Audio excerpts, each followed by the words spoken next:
గాలి కెరటాలు, కాంతి కిరణాలు, శబ్ద తరంగాలు, కడలి కెరటాలు, నీటి కలగలలు, నీలి మేఘాలు, కోయిల గానాలు, పర్వత శిఖరాలు.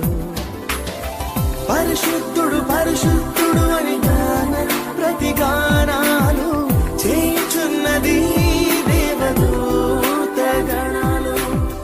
పరిశుద్ధుడు పరిశుద్ధుడు అని గాన ప్రతి గానాలు చేయుచున్నది దేవదూత గణాలు. పరిశుద్ధుడా పరిశుద్ధుడా పరిశుద్ధుడా పరిశుద్ధుడా